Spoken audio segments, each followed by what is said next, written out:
James, it's not fair. What isn't fair? The fact I have to always do the intro to the podcast. But you're so good at them, John, because you always find a great link from what you're saying to what the word of the week is. Just tell us the word of the week, why don't Well, you? this week, the word of the week is fair. See what you've done there. That's Seamless. fantastic. Fair play. Thanks, mate.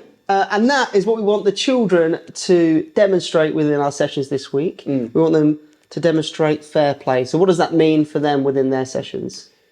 Yeah, fairness within the sessions means that you allow other children to take their turn. Yep, So spot on. goalkeepers is always a great example.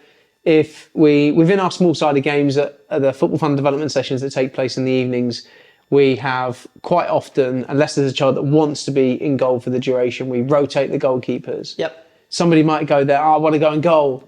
And then they might want to stay in goal. And it's like, well, the fair thing to do would be to rotate and let everybody have a turn, because now that child wants to go in goal and they're still waiting. 100%. So it's making sure that everyone is fair in every aspect of the game. Another example might be ball runs off the pitch. Yep. It hits my leg and goes off, which means it's your throw-in. Yep. So if I was being fair, I would say, here you go, John, it's your ball, your throw-in, rather than pretending it didn't hit my leg and then not showing that level of fairness. Yeah, I love it. And I think we want the children to demonstrate fairness as much as possible. And like you said, they're two great examples of how the children can be fair within our sessions.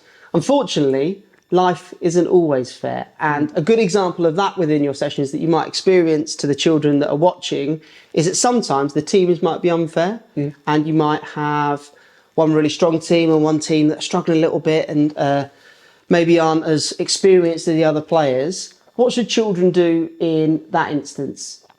Yeah, I think that what often happens is then people go, oh, it's not fair, like you did at the start of the podcast. So I think it's embrace it, first of all, because sometimes it's really good to be on a team that's maybe not quite as good as the other team. The other team is scoring loads of goals and your team's having to do loads of defending. Embrace that as an opportunity to practice your defending, for example, or practice being without the ball so you can try a number of different techniques. Rather than sort of complaining that it's not fair, I think you can still approach the coach and you can still say, oh, look, this team is 5-0 to this team. Maybe can we change the teams? Yep. Rather than in a more positive way 100%. Than quite often what happens where everyone goes, it's not fair! It's not fair, and shouts at the top of their voice. And I think that's the two key messages that I wanted to get across in this podcast this week is one, try and be as fair as possible. Try and lead by example. Try and be a fantastic role model to other children within the group, and the two examples you gave are absolutely perfect. But then also, sometimes life isn't fair, sometimes situations aren't always fair, so it's really important, as you said, try and attack those with a positive attitude and in a positive way. Brilliant.